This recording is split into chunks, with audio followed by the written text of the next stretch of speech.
ഈശോ മിശിഹായിക്ക് സ്തുതിയായിരിക്കട്ടെ. പ്രിയപ്പെട്ട സഹോദരൻ, 5 മിനിറ്റ് മുമ്പ് ഒരച്ഛൻ്റെ കൂടെ കുറച്ച് ശുശ്രൂഷകരെ ഞാനിപ്പോൾ ഇവിടെ വെച്ച് കണ്ടു, സഹിയാനിൽ വെച്ച്. ആ ശുശ്രൂഷകരെ കണ്ടപ്പോൾ ഭയങ്കര ഒരു സ്നേഹം തമ്മിൽ.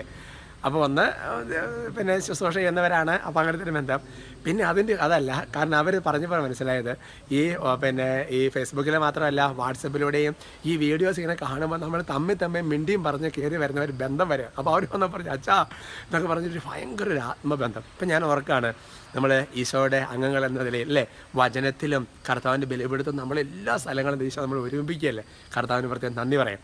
പ്രിയപ്പെട്ട സഹോദരങ്ങളെ, പലപ്പോഴും പല വ്യക്തികളും ചിലപ്പോൾ പറയാറുണ്ട്, എന്നെക്കുറിച്ചൊന്നും കർത്താവിന് എന്താണത്, അവരെയൊക്കെ ദൈവം വളർത്തിക്കൊണ്ട് പോയാൽ ഇത് എൻ്റെ കാര്യമെല്ലാം കഷ്ടമായി, ഇങ്ങനെയൊക്കെ പറഞ്ഞ് പലപ്പോഴും തന്നെ പഴിച്ചും മറ്റുള്ളവരെക്കുറിച്ചും പരാതിപ്പെടുകയും ചിലപ്പോൾ ചില അസൂയ ഉണ്ടാവും. അങ്ങനത്തെയൊക്കെ ചിന്തിക്കുന്ന ആൾക്കാരുണ്ട്. എനിക്ക് അവരോട് പറയാനുള്ള അവരോട് മാത്രമല്ല, കാരണം നമുക്ക് എപ്പോഴാണ് ഒരു വചനം ആവശ്യം വരാമെന്ന് അറിയാൻ പറ്റില്ല. ജോബ് 23:14 വചനം എങ്ങനെയാണ്? എനിക്കായി നിശ്ചയിച്ചിട്ടുള്ളത് അവിടുന്ന് നിറവേറ്റും. അങ്ങനെയുള്ള പലതും അവിടുത്തെ മനസ്സിലുണ്ട്. എന്തൊരു കോൺഫിഡൻസാണ് ആ വചനം. നിങ്ങൾ എന്ത് ചോദിച്ച സഹോദരങ്ങളെ എന്ന് പറഞ്ഞാൽ, ബിനോയച്ചൻ എന്ന് വിളിക്കപ്പെടുന്ന എന്നെക്കുറിച്ച് കർത്താവ് തീരുമാനിച്ചതിനെ കർത്താവ് നിറവേറ്റിയിരിക്കും. ഒരു സംശയം വേണ്ട. അങ്ങനെയുള്ള പലതും അവിടുത്തെ മനസ്സിലുണ്ട്. ഇപ്പോൾ ഈ വീഡിയോ എടുക്കുന്ന പ്രജീഷിനെ കുറിച്ച് ഈശോയ്ക്ക് നിശ്ചയമുണ്ട്, അത് ഈശോ നിറവേറ്റും.